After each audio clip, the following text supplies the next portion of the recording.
kuna watu ambao walikuwa wanaendesha na wakapelekwa Kiritiri Health Center, watu 6 na wakawa admitted. Lakini katika hizo harakati kuna kijana mmoja ambayo alipotesha maisha yake, kijana wa umri miaka 14.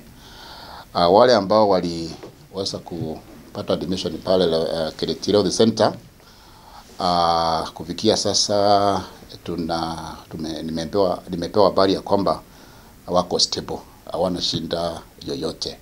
Nyama ilikunja ikapikwa vizuri na chakula zingine kama kawaida vile wanapikanga. Na wamama wenyewe wanachaguana ni akina nani watapika. Walichaguana wenyewe kwa wenyewe na wakapika. Sasa sherehe ilianza saa 8, wakasherekea, wakatoa ile matoa wanatolea nanga. Sasa na sherehe iliisha tu vizuri, hakukuwa na shinda hiyo siku.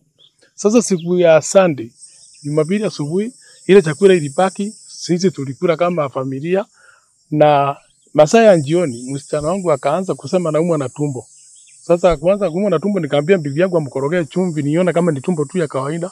Alikorogea chumvi lakini tumbo haikutulia. Ndio nikamwambia bibi yangu, huyu mtu hayuko mzuri, mpeleke hospitali. Na kulingana vile alikuwa anaonekana ni kama angefika kule Kiritiri. Nikamwambia mpeleke kwa private hapo Igumori Primary School, kuna hospitali ya daktari anaitwa Masharia. Hapo ndiye alienda under treatment, akapimwa akaambiwa ni food poisoning. Sasa akaanza kuwekwa maji, akakaa hapo masaa 2, 3, 4 hivi. Daktari akamliva Kiritiri, akapelekwa Kiritiri, kufika Kiritiri akaenda akakuwa admitted.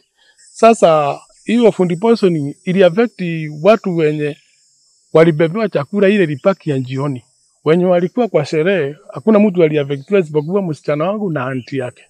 Walikuwa watu almost 25 to 30 hapo hivi. Kuna mahali kulikuwa na sherehe ya kina mama. Kwa hivyo watu waliposherekea wakakula chakula, kunao baadhi ya kina mama walipepa chakula wakaenda nazo kwa familia zao, na familia moja ndio iliathirika sana kwa kukula ile chakula. Preliminary report inatuonyesha kwamba ile tunaita food poisoning. Kwa hivyo walipoenda kule, vile jinsi vile waliweka ile chakula, kesho yake hiyo chakula hawakuchemsha, waliendelea tu na kukula. Kwa hivyo hiyo ndio ilisababisha kuendeza, na katika hiyo hali tumesema kwa bahati mbaya tulimpoteza kijana mmoja wa miaka 14. Ile ningetaka kuambia watu wetu, kama uko na sherehe uko nyumbani, ni vizuri kuhusisha maofisa wetu, kwa sababu kila ward tuko na public health officers na pia tuko na watu tunaita community health promoters ambao tumewatrain mambo ya usafi.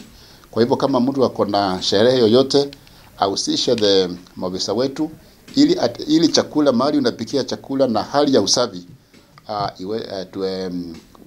wananchi waweze kuzingatia.